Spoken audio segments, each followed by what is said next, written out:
Hello friends, इस video में हम बात करेंगे एम्पल फोर्थ का मार्केट कैप कितना इंक्रीज हो सकता है इन नियर फ्यूचर। तो ये एक प्राइस प्रिडिक्शन वीडियो है, जैसा कि मैंने लास्ट वीडियो में बोला। तो इस वीडियो में हम बात करेंगे कि कितना मतलब क्या पोटेंशियल है एम्पल फोर्थ के अंदर in mid to long term. तो फ्रेंड्स, हमेशा एक डिस्क्लेमर, मैं कोई फाइनेंशियल एडवाइजर नहीं हूँ। सो जो मैं प्रिडिक्ट कर रहा हूँ ऐसा नहीं कि वो बिल्कुल करेक्ट होगा। I could be totally wrong. So अपना रिसर्च करके आप खुद डिसीजन लें कि आपको इन्वेस्ट करना है, नहीं करना है। एम्पल, अगर आप मेरे चैनल पे नए हो तो मैं बहुत पहले से एम्पल को ट्रैक कर रहा हूँ। मैंने मिड 2020 जून एंड के आसपास रिकमेंड किया था, जब एम्पल का मार्केट कैप 10-15-20 मिलियन डॉलर के आसपास हुआ करता था। उसके बाद एक बहुत जबरदस्त एक्सपेंशन फेज आया था एम्पल में। जब मैंने एम्पल को अर्ली पिक किया था तो उस टाइम बहुत मतलब रेयर लोग जो थे वो एम्पल को कवर करते थे, या यूट्यूबर या ट्विटर पे। मतलब I was one of the early supporter of ample fourth. और वहां से बहुत ही जबरदस्त माइंड बॉगलिंग रिटर्न एम्पल ने दिखाया था। और 30 to 35x हुआ था मेरे रिकमेंडेशन से इन जस्ट 30 डेज, यानी कि एक महीने में 35 टाइम्स का रिटर्न देके गया था। उसके बाद मैंने पार्टली बुकिंग भी किया था एम्पल में। और मैंने सारा जो है अपना होल्डिंग जो है वो लिक्विडेट किया था एम्पल में। और मैंने बोला भी था कि कहीं ना कहीं अभी जो है एम्पल सस्टेनेबल नहीं है, क्योंकि बहुत ही शॉर्ट टर्म में बहुत बड़ा गेन देखने को मिला था। एंड देन एम्पल क्रैश किया 700 मिलियन से 150 मिलियन के आसपास। फिर मैंने वीडियो बनाया था, वहां से 2x हुआ।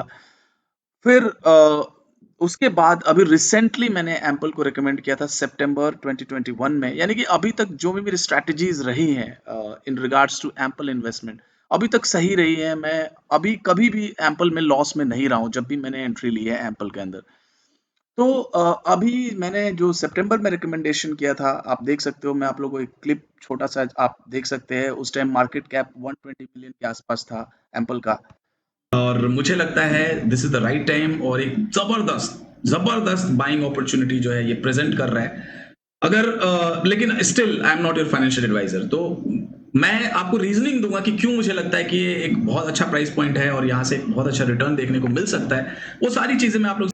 तो फ्रेंड्स, उस टाइम जो मार्केट कैप था वो 120 मिलियन डॉलर का था एप्पल का। और उसके बाद अगर आप देखोगे यहाँ पे, अगर मैं आपको दिखाऊं इसका मार्केट कैप का चार्ट, हमेशा एप्पल को आपको मार्केट कैप में कैलकुलेट करना है, कभी भी प्राइस नहीं देखना। तो यहाँ पे मैंने रिकमेंड किया था सितंबर में 120 मिलियन के आसपास। फिर 518 मिलियन का हाई बनाया था एप्पल ने।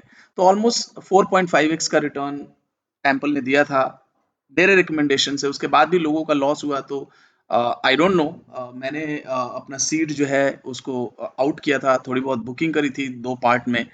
एंड देन फिर मैंने रीबाई भी किया था एम्पल को अराउंड 200, सवा 200, 250 मिलियन डॉलर मार्केट कैप। तो मेरा एवरेज जो है कहीं ना कहीं 140 मिलियन के आसपास है। यानी कि यहाँ से अभी भी अगर ये 30-40% 40% ड्रॉप होता है तो स्टिल मैं लॉस में नहीं होऊंगा एम्पल के अंदर, क्योंकि मैंने एम्पल जो है जहाँ पे मैंने बाई किया था वहां से 2x 3x पे जाके मैंने थोड़ी बहुत सेलिंग करी थी पार्ट में। तो you have to make your own strategies, मैं हर वीडियो में बोलता हूँ। और कोई भी मैं टोकन रिकमेंड करता हूँ, अगर वो 2x 3x 4x का रिटर्न देता है या इससे ज्यादा, तो you have to book your profit in parts.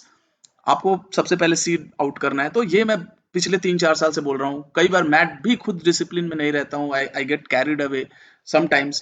तो जब भी मैं कैरी अवे होता हूँ then I have to pay the price. तो डिसिप्लिन में रहना बहुत जरूरी है। इसलिए जब भी आपको प्रॉफिट हो तो आपको पार्ट बुकिंग करना बहुत जरूरी है। तो फ्रेंड्स, ये तो रही पास्ट की बात। अब फ्यूचर में क्या हो सकता है एप्पल में, वो मैं आप लोगों के साथ शेयर करूंगा। अभी जो मार्केट कैप है वो 234 मिलियन डॉलर का है। और मार्केट जो है वो कभी अभी कहीं ना कहीं नो, अभी जो ये मार्केट है उसमें डिसीजन नहीं कोई भी ले पा रहा है कि मार्केट ऊपर जा रहा है नीचे जा रहा है। मतलब अभी काफी अनसर्टेनिटी है मार्केट के अंदर। तो all depends on the market. अगर मार्केट मतलब पॉजिटिव रहता है, मैं नहीं कह रहा हूँ यूफोरिया या मेनिया की भी जरूरत नहीं है। अगर पॉजिटिव रहता है मार्केट, मतलब स्लोली अगर मार्केट जो है इंक्रीज करता है, उस केस में मुझे लगता है कि यहाँ से एप्पल में एक अच्छी रैली देखने को मिल सकती है। क्योंकि काफी सारे जो है वो डेवलपमेंट्स एप्पल में हुए हैं in recent weeks, recent months. और एप्पल, जो सबसे बड़ी बात है और अच्छी बात है वो ये है कि एप्पल टोकन की बहुत ज़्यादा यूटिलिटीज़ आ रही हैं। कोई भी टोकन चलने का सबसे जो बड़ा रीज़न होता है, वो होता है उसका use case, utility of that token. आप कोई भी टोकन उठा के देखो जिसने बहुत ज़्यादा रिटर्न दिया है, चाहे वो ईटीएच हो, तो यूसेज के दम पे इथेरियम जो है यू नीड गैस। अगर आप कोई भी स्मार्ट कॉन्ट्रैक्ट डिप्लॉय कर रहे हो, कोई भी स्ट्रैटेजी आप एग्जीक्यूट कर रहे हो ब्लॉकचेन पे, तो आपको इथेरियम की जरूरत है। तो इस तरह की यूटिलिटी जो है वो इथेरियम के अंदर है। और बहुत ज्यादा बहुत और भी जो टोकन्स है, जो बड़े टोकन्स हैं, विदाउट यूटिलिटी जो गेन है वो सस्टेनेबल नहीं होगा। यानी कि अगर डिमांड होगी टोकन की, तो प्राइस जो है वो सस्टेन करेगा। तो अभी जो है एप्पल की डिमांड जो है वो काफी ज्यादा क्रिएट हो रही है। 2020 में 2020 में it was just a speculation. वो उस टाइम बस एक कॉन्सेप्ट था कि जब भी एप्पल जो है अपने ओरेकल रेट से ऊपर जाता है $1.06, तो पॉजिटिव क्वांटिटी आपको मिलेगा, यानी कि रीबेस होगा, आपके टोकन्स जो है वो इंक्रीज होंगे। अगर उससे नीचे आता है तो आपका जो है नंबर ऑफ टोकन जो है वो डिक्रीज होगा। तो this was the initial use case of the protocol. लेकिन अभी जो है वो काफी चीजें बदल चुकी है, और ये फ्रॉम कॉन्सेप्ट, मतलब जो एम्पल है वो कॉन्सेप्ट से अब कहीं ना कहीं एक यूज केस में ये कन्वर्ट हो रहा है। और इलास्टिक फाइनेंस जो है वो एम्पल लेके आ रहा है, जो कि जो अंडरलाइन एसेट होगा इलास्टिक फाइनेंस में वो एम्पल होगा। उसके ऊपर बहुत सारे प्रोडक्ट्स होंगे, lending, borrowing, derivatives, decentralise exchanges, bond market. तो ये जो है पूरा का पूरा इकोसिस्टम जो है वो एम्पल क्रिएट कर रहा है, जो कि बहुत ज्यादा मुझे एक्साइट कर रहा है। इसलिए मैं काफी ज्यादा बुलिश हूँ एम्पल में। और ये जो सारी चीजें कहीं ना कहीं प्राइस को ड्राइव कर सकती है, क्योंकि एम्पल जब 2020 में एक मेनिया फेज में गया था और वहां से एक बहुत बड़ा क्रैश भी देखने को मिला, लेकिन एम्पल जो है it was not dead. Ample मरा नहीं और वहां से एक रिकवरी लेके आया। इसके बाद बहुत ज्यादा जो है कॉपी पेस्ट टोकन्स आए थे एम्पल के, बहुत ज्यादा फोर्क्स आए, और सारे फोर्क्स जो है वो कहीं ना कहीं वाइप आउट हो चुके हैं, they are dead now. But Ampl जो है वो वाटर टेस्ट कर चुका है, इट हैज सर्वाइव्ड। मतलब इसने अपने आप को, आपका जो वर्थ है एम्पल का, इसने प्रूव किया है कि this token is here to stay, and now they are building on top of Ampl. अभी मैंने जो वीडियो बनाया था, जो बटन वुड है वो ट्रांचेस लेके आ रहा है, derivative products based on Ampl. उसमें आवर ग्लास भी है, एक अलग टीम है जो on top of Buttonwood वो भी कुछ कर रहे हैं। तो I will look into detail. और मतलब ये एक यूज केस है, ये डेरिवेटिव सेगमेंट जो मैंने अभी वीडियो बनाया है बटन वुड और आवर ग्लास का। उसके अलावा आप रैपिंग कर सकते हो, मतलब एम्पल को आप डब्ल्यू एम्पल में रैप कर सकते हो, जहां पे आपकी क्वांटिटी कम ज्यादा नहीं होती है। उसके बारे में भी मैं एक डिटेल वीडियो बनाऊंगा, उस पर भी मैं रिसर्च कर रहा हूँ। और वो कहीं ना कहीं एक सोल्यूशन होगा, डब्ल्यू एम्पल वो सोल्यूशन होगा जो एक्सचेंजेस हैं जो कंप्लायंट हैं, जैसे कॉइन बेस है। तो इस तरह के जो एक्सचेंजेस हैं they can list W ample. तो ये कहीं ना कहीं लिक्विडिटी जो है वो लेके आ सकता है, जैसे कि डब्ल्यू एन एक्स एम है, रैप्ट एन एक्स एम। तो इसको एक्सचेंजेस ने लिस्ट किया है आई गेस। और वैसे ही एम्पल जो है डब्ल्यू एम्पल को एक्सचेंजेस लिस्ट कर पाएंगे। यहाँ पे देख सकते हो बाइनेंस पे भी लिस्टेड है।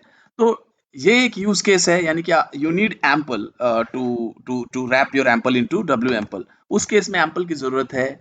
फिर आपको जो ये बटन वुड है वहां पे आपको अपना एम्पल डिपॉजिट करना है, और वहां पे डिपॉजिट करके आप उसको ट्रांच में कन्वर्ट कर सकते हो। और आपको लगता है कि नहीं, आपने अच्छा प्रॉफिट कमाया है, आपका जो 10 नंबर ऑफ क्वांटिटी लेट से 10 था वो 20 हो गया है, आप चाहो तो उसको 8 ट्रांच में लॉक कर दो।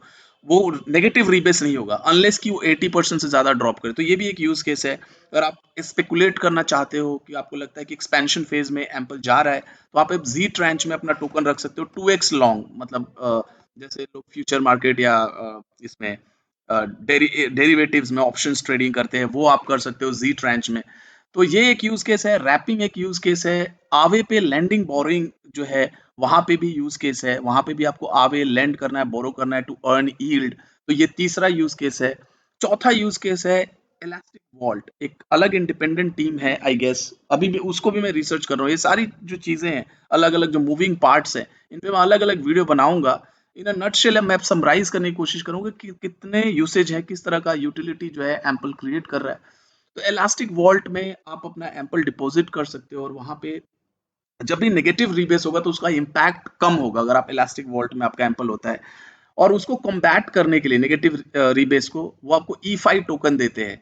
और जब आपका एम्पल पॉजिटिव रीबेस में जाता है तो कुछ पोर्शन जो होता है आपके पॉजिटिव रीबेस का वो सेल करके और E5 टोकन को बर्न करते हैं। तो इस तरह का एक और यूज केस जो क्रिएट किया जा रहा है through elastic vault. Elastic vault wrapping W ample, then you have your derivatives which is Buttonwood branch जो मैंने अभी कवर किया, और आवे का जो है lending borrowing. So there are primarily 4 use cases of Ampl token. So imagine think about it, क्योंकि जितना ज्यादा यूटिलिटी बढ़ेगा उतना ज्यादा टोकन की डिमांड बढ़ेगी।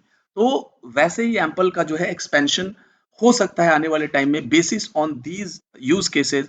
बहुत ज्यादा एक बड़ा एक्सपेंशन जो है वो एम्पल में देखने को मिल सकता है, depending upon the market. Market को भी देखना बहुत जरूरी है। अगर मार्केट सपोर्ट करता है यहाँ पे तो मुझे लग रहा है कि एप्पल एक बहुत अच्छा रिटर्न देके जा सकता है यहाँ से। और अगर मैं डाउन साइड की बात करूं तो मैंने जो चार्ट देखा है इसके मार्केट कैप का, अगर मैं देखूं इसका चार्ट, तो मैक्सिमम डाउन साइड जहां पे भी मैंने वीडियो बनाया था सितंबर में 100 मिलियन 120 मिलियन, मतलब रॉक बॉटम मेरे को लगता है, वहां से नीचे मैंने नहीं देखा है इसको इन रिसेंट पास्ट। ये देखो आप 100 मिलियन 120 मिलियन के आसपास ये रहा है। ये इसका पुराना जो है वो चार्ट है, यहाँ पे देख लो 272 मिलियन, यहाँ पे आप देखोगे 500 मिलियन के आसपास इसका कहीं ना कहीं रेजिस्टेंस है। ये 2-3 बार इसको टच करके और वहां से क्रैश हुआ है। तो एक ये भी बात आपको ध्यान में रखनी है कि अगर ये 500 मिलियन के आसपास जाता है तो वहां पे आपको एक बुकिंग भी लेनी होगी। मेरा जो पर्सनल स्ट्रैटेजी है, पर्सनल जो प्लान है रिगार्डिंग एम्पल, वो ये है कि एप्पल अगर 500 मिलियन के आसपास जाता है तो मैं 30% मिनिमम अपना स्टेक जो है वो सेल करूंगा। क्यों? क्योंकि अभी एप्पल जो है मेरा लार्जेस्ट होल्डिंग है। मेरे पास स्टेबल कॉइन 35% के आसपास है, 35-36%, और एम्पल जो है वो 28-30% है, ऑलमोस्ट 30% एम्पल है मेरे पास। तो I am holding biggest position in ample. तो अगर एम्पल 500 पे जाता है तो which is around 2x from here, तो मैं वहां पे 30% के आसपास सेल करूंगा, क्योंकि वहां पे रेजिस्टेंस भी है, मे बी 50% भी मैं सेल कर सकता हूँ। तो वहां पे देखेंगे क्या सिचुएशन बनता है, यानी कि 500 और 700 मिलियन का जो मार्केट कैप का रेजिस्टेंस है, उसको अगर ये ब्रेक करता है on the back of these developments, उसके बाद I think sky is the limit. अगर ये 700 मिलियन 800 मिलियन को तोड़ता है तो मेरे को लगता है 1 billion 1.5 billion 2 billion even 3 billion का भी मार्केट कैप एम्पल दिखा सकता है, but again in long term. तो guys, you need to understand the mechanism behind Ample. Ample का प्राइस आपको नहीं देखना है, एम्पल का मेनली जो है वो मार्केट कैप आपको देखना है। और नो मैटर मतलब एम्पल के अंदर क्या होता है, but you always hold certain percentage of the network. यानी कि जो नेटवर्क, अभी जैसे ये नेटवर्क 235 मिलियन का है, आपने जो भी स्टेक एम्पल में लिया है 0.1%, 1%, it will always remain same. यानी कि आपका जो नेटवर्क के अंदर जो स्टेक है वो हमेशा उतना ही रहेगा, नो मैटर कितना भी एक्सपेंशन हो या कितना भी कॉन्ट्रैक्शन हो। तो ये थोड़ा सा मतलब समझने में you have to use your brain juice. थोड़ा सा आपको इसमें स्टडी करनी होगी कि एम्पल कैसे काम करता है, रीबेस डीबेस ये क्या होता है, एम्पल स्टेबल यूनिट कैसे है, एम्पल का जो डिनोमिनेशन है वो हमेशा स्टेबल रहता है, फिर भी आपको कैसे गेन मिलता है। तो ये सारी चीजें आपको देखनी है। एप्पल का जो टारगेट है वो $1.06 के आसपास है। स्टिल ये ऊपर जाके रीबेस करके फिर अपने आप को एडजस्ट करता है, मतलब अपने वैल्यू को एडजस्ट करता है डिपेंडिंग अपॉन दी डिमांड। जैसा भी डिमांड होता है वैसे ही एप्पल अपने आप को एडजस्ट करता है। तो अगर मैं बात करूं स्टेबल कॉइन्स की बात करूं, हालांकि ये स्टेबल कॉइन नहीं है, बट उस सेगमेंट में अगर इसको मैं कंपेयर करूं तो अभी भी मेरे को लगता है एप्पल बहुत ज्यादा अंडर वैल्यूड है। आप यहाँ देखोगे स्टेबल कॉइन का जो टोटल मार्केट कैप है वो है 165 billion. So even ample reaches just 1% of total stable coins market cap, ये अराउंड होगा 1.6 बिलियन। तो अभी भी मेरे को लगता है एम्पल में काफी अपसाइड है। और 500 500 मिलियन 700 मिलियन के आसपास एक रेजिस्टेंस है, वहां पे हो सकता है एम्पल जाने के बाद थोड़ा ऊपर नीचे करे, 20-30% का करेक्शन ले। वहां पे आप चाहो तो ट्रांचेस का यूटिलाइज कर सकते हो अगर ये लॉन्च हो जाता है तो। और फिर वहां से जब ब्रेकआउट देगा एप्पल 700 मिलियन 500 मिलियन को ब्रेक करेगा, then I think we can see multiple $1 billion market cap. Again guys, मैं कोई फाइनेंशियल एडवाइजर नहीं हूँ, so please do your own research. और मार्केट में कुछ भी हो सकता है, अगर यहाँ से बेयर मार्केट आया और यहाँ से कोई बड़ा क्रैश देखने को मिला, तो still there is a room. आप देख सकते हो 120 मिलियन, 100 मिलियन, मतलब 150 मिलियन के आसपास जा सकता है, वहां पे बॉटम है एम्पल का, तो it can drop even 30 to 50% from here as well. So please keep these things in mind and then make your decision. Thank you very much for watching. Have a great day.